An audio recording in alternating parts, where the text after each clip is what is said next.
Pourquoi est-ce que Jean se montre si respectueux alors que je ne l'ai jamais offensé? Comment se fait-il que mon patron me traite avec si peu de considération? Pourquoi mon partenaire est-il si dur avec moi? Etc.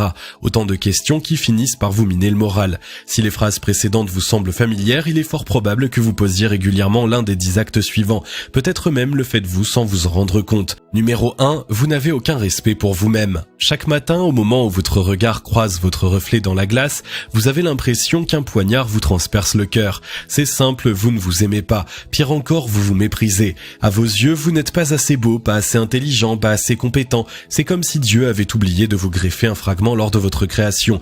Très souvent, ce manque d'estime découle d'une blessure psychologique profonde. Peut-être que vos parents étaient peu affectueux à votre égard. Peut-être que vous avez été brimé ou abusé à de multiples reprises. Ou alors vous avez essuyé tant d'échecs que cela vous a brisé. Au sortir de ces parcours difficiles, votre corps était indemne, mais votre psyché était lacérée. Malheureusement, pour une raison X ou Y, vous n'avez pas entamé le processus de reconstruction psychologique. Les gens ont tendance à penser que seul le temps guérit un trauma. C'est on ne peut plus faux. Quand l'image que vous avez de votre personne est endommagée, il faut plus que prendre sur soi pour la restaurer. En société, il est facile pour les prédateurs de repérer les personnes manquant de confiance en elles. Comme des animaux sauvages, les personnes malveillantes sentent la faiblesse et le manque d'assurance. C'est comme un effluve capiteux qui les attire de façon irrésistible. Avant même qu'elles ne vous abordent, elles savent que vous n'oserez pas redresser la tête pour les affronter. Forcément, elles perdent toute forme de respect pour vous. Numéro 2, vous êtes beaucoup trop disponible. Non, vous n'avez pas à être de toutes les fêtes et de toutes les sorties. Parfois aussi, se porter absent permet d'améliorer des relations. Par nature, l'homo sapiens chérit ce qui n'est pas accessible. Pourquoi pensez-vous que les minerais tels que l'or ou le diamant s'arrachent à des fortunes? Pour avoir la chance d'en trouver un, il faut fouiller dans les tréfonds de la terre et affronter des conditions météorologiques extrêmes. Prenons un autre exemple, les marques de luxe, Dior, Chanel, Louis Vuitton. Certaines de ces créations se vendent à plusieurs milliers d'euros. À titre d'illustration, l'Himalayan Nilocticus Crocodile Demon Birkin 30 s'est vendu à 267 000 euros lors d'une vente aux enchères. Il s'agissait tout simplement d'un sac à main. Pour que les autres vous respectent, agissez comme un sac Birkin ou un diamant de 24 carats. Soyez rare, soyez conscient que votre présence est un don que tout le monde ne mérite pas. Apprenez à valoriser votre temps. Concrètement, cela signifie que vous n'avez pas à être disponible à chaque occasion. En agissant de la sorte, vous semblez désespéré, prêt à tout pour vous faire des amis. Parfois, décliner une invitation est le meilleur moyen de gagner l'estime d'une tierce personne.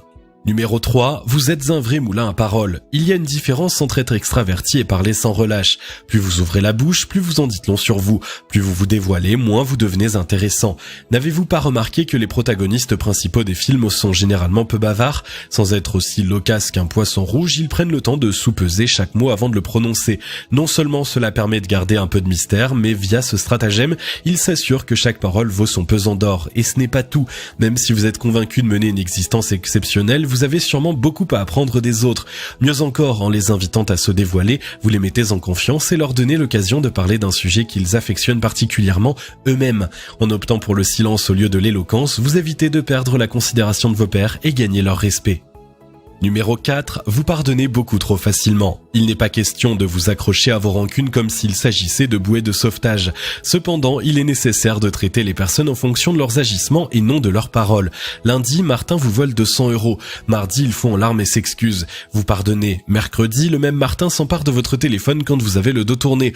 Encore une fois, il verse ses plus belles larmes et vous passez l'éponge. Vendredi, Martin sort de votre domicile avec votre télévision sous le bras. Et vous, une fois de plus, vous faites fi de ses erreurs. Regardez à nouveau les dernières secondes de cette vidéo.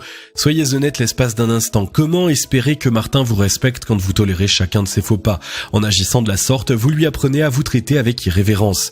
Certaines personnes ont horreur des confrontations. Bien que se tenir à l'écart des soucis soit une attitude louable, elle ne doit pas vous faire oublier de délimiter votre espace personnel. Apprenez à fixer des limites, apprenez à dire non, c'est fini, désormais je n'accepte plus ce comportement. À être trop compréhensif, vous finissez par accepter n'importe quoi et à perdre tout contrôle sur la relation.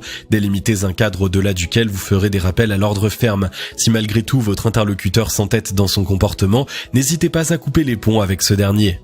Numéro 5, vous êtes en proie à l'insécurité. Attention, être en situation d'insécurité n'équivaut pas à manquer de respect pour soi-même. Généralement, le premier volet a une notion éphémère et est lié aux circonstances, alors que le second est permanent. Ainsi, vous pouvez être un excellent médecin, mais douter de vous au moment de prendre la parole en public. Vous ne manquez pas d'estime de soi, mais êtes mal à l'aise face à une audience. Et malheureusement, alors que vous êtes au plus bas, des individus négatifs peuvent en profiter pour tenter de vous rabaisser.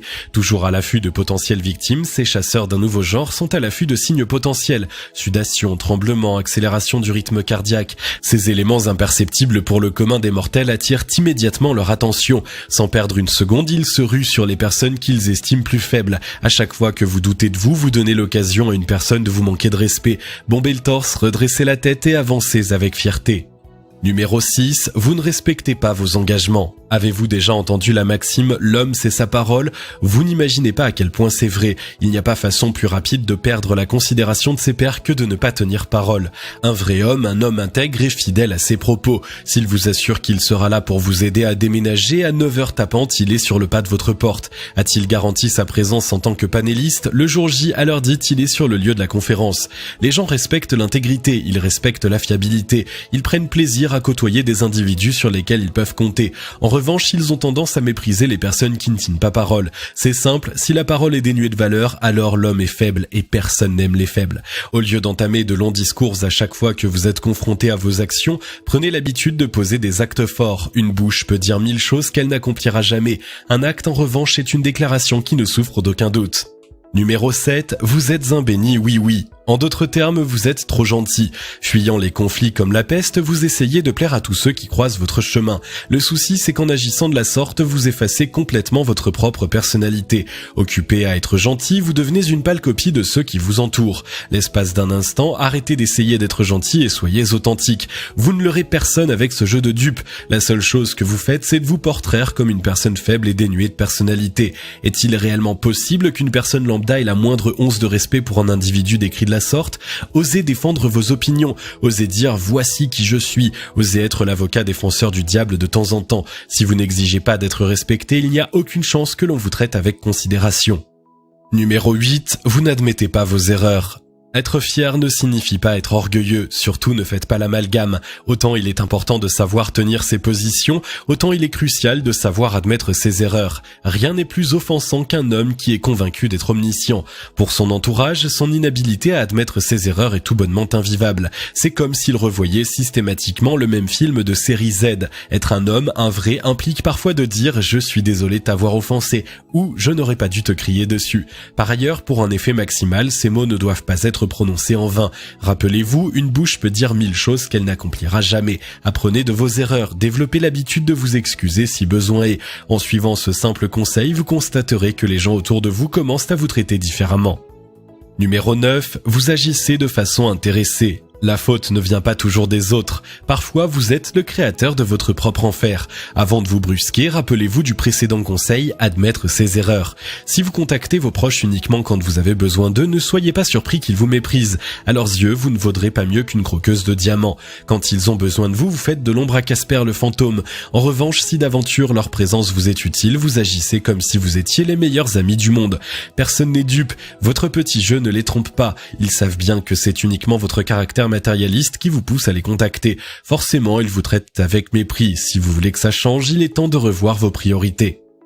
Numéro 10, vous manquez de manières. En d'autres termes, vous êtes un rustre. Vous mangez bruyamment, rôtez en public, faites des commentaires déplacés. C'est comme si le mot beauf avait été inventé spécialement pour vous. Et surtout, n'essayez pas de masquer cette grossièreté par un soi-disant naturel. Vivre en communauté implique de se plier à certaines exigences. Tant que vous continuerez à agir comme un gros ours brun, le charme en moins, vous serez traité avec dédain. Si vous avez aimé cette vidéo, merci de liker, partager, commenter et surtout vous abonner à la chaîne. Et on se retrouve très vite pour une nouvelle vidéo.